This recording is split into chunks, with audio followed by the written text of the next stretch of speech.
The countdown to the 2020 November election is on, as ballot counting machines in El Paso County are being tested for accuracy. Colorado has long been touted as a leader in election security. Starting with the 2014 election, the Centennial State was one of the first in the country to send mail-in ballots to all registered voters. People think, well, you just print some ballots, mail them out, and you count them. There's a lot of steps in the process to make sure that we're doing things in a fair, transparent, accurate way. We're doing it in a secure way. With 12 elections completed this way, El Paso County Clerk and Recorder Chuck Browerman says it's a tried and true system.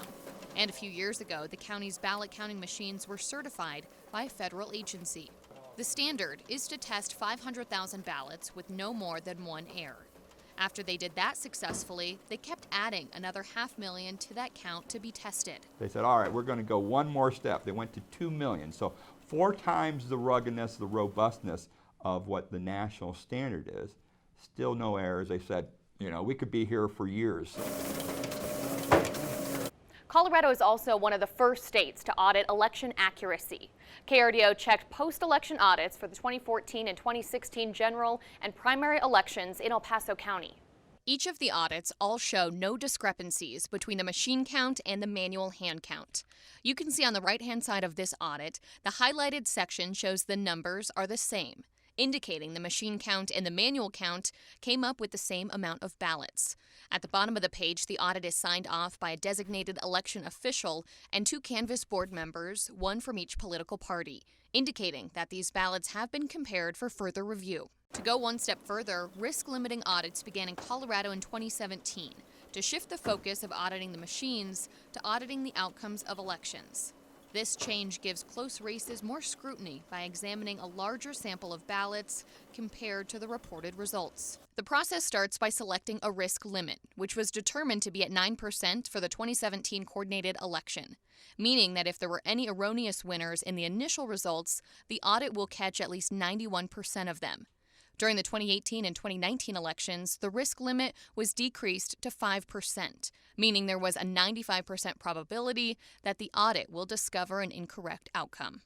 The lower the risk limit, the better, because it shows with confidence the audit can detect errors. Election officials say they do these audits so they can reinforce to voters that rigorous protocols are in place, ensuring a fair outcome. Colorado is considered the safest state to cast a ballot in today. One large part of that is because of how dedicated we are to always innovating when it comes to cybersecurity, and actually also because of our use of vote by mail. Secretary of State Jenna Griswold says she's been contacted by many election leaders from other states seeking advice. I've been working across the nation with both Republican and Democrat secretaries of state and urging them to expand vote by mail, to adopt drop boxes like we have, to do signature verification like we do. Griswold says that signature verification is one of the most important parts about mail-in voting in Colorado. The process starts with an election judge making sure that the ballot is signed.